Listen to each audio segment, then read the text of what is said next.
Welcome back, everybody. I'm Jeff Barton, your voice in the mortgage industry. Thanks very much for tuning in once again and listening to the show. KCAA, the radio station that carries it out in the Inland Empire.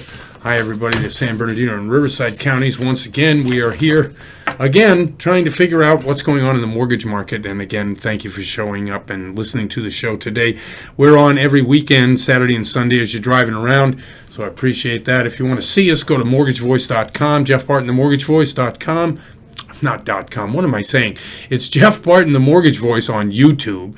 It's themortgagevoice.com, and that's our website. If you want to go there, see our guests, contact me directly, or make some comments about what the show is about. We have been on the air for a number of years trying to bring information to you about mortgages, about real estate, the programs that are out there that might be able to help you. We have some shrinking programs and tightening conditions in the mortgage market. Both of these things are not great, but there are not a lot of houses to buy out there, and interest rates are really high. So all of these things combining to really cool the market. One of the odd things in this market is that we see a number of things that should be affecting price, not affecting price. Meaning right now we're seeing prices continually increasing, even though we have seen high interest rates, low inventory, and low buyer participation.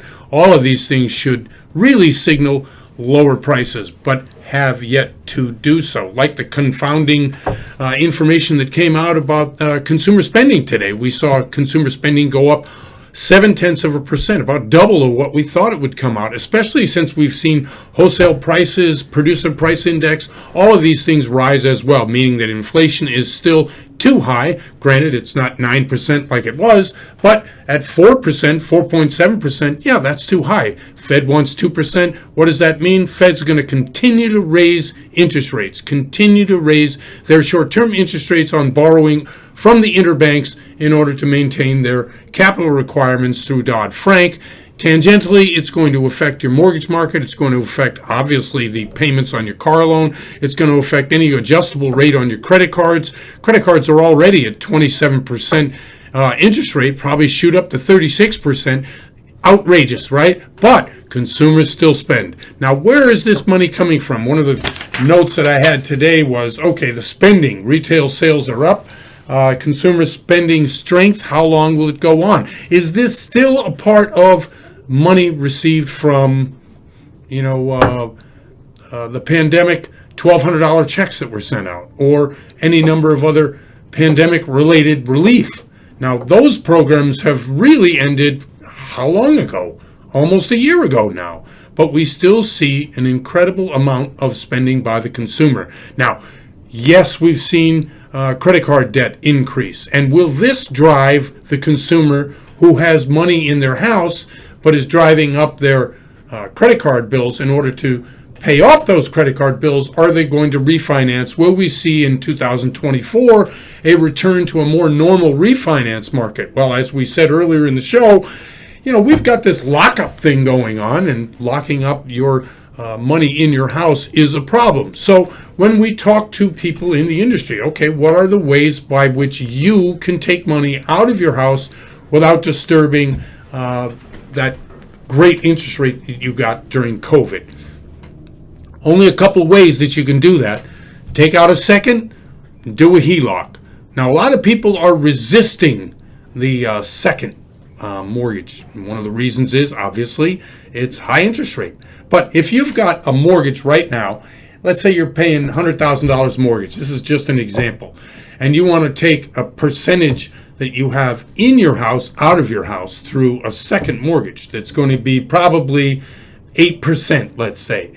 That 8% mortgage is going to be a lot smaller than your 3% mortgage on the larger debt.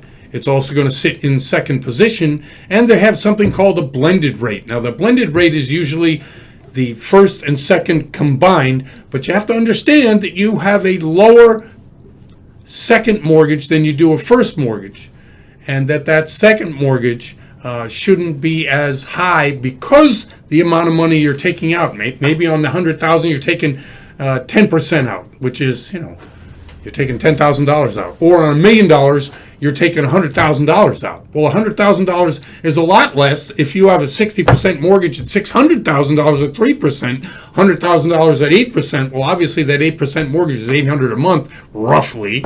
So it's going to be a lot less than your general mortgage or your larger mortgage, which would be in your first position.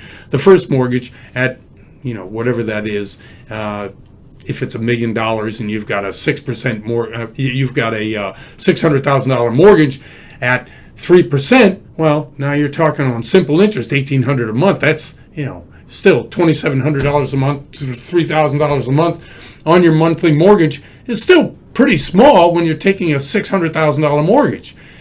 So that's one of the ways by which you can take advantage of taking money out of your house, but still you're going to have to up your mortgage payments because there's only one way to do it. As I said, if you wanted to do a HELOC, now a HELOC is a little bit different because there's 2 or 3 different ways that you can do a HELOC. You can take money out immediately. You can set up a HELOC amount and not tap into it until you need it, and therefore your interest payments won't really happen until you take money out. Now, usually there's a cost, a fee with which to keep that line open, and it's always subject to being taken away, as it had been to me. I mean, it happened to me. Let's see, back in 2007, I had a credit line with my company, and it was, it wasn't that much, $25,000, $30,000. But after 2008 and the early part of 2009, that particular credit amount that I was able to borrow, which I never tapped into, was reduced, and it was reduced down by $10,000, and by the end of the year it was wiped out completely. Now, I never used the line, so it wasn't that big a deal, but in business, as in in your home equity situation, you want to have the ability to tap into it when you want to, but not pay for that, at least not pay too much. I understand the fee, okay, I get that, but you're not going to obviously be paying interest on money you haven't borrowed yet.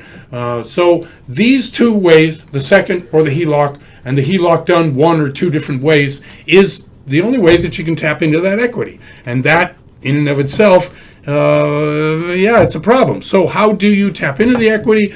Okay, so let's move on to a different topic completely.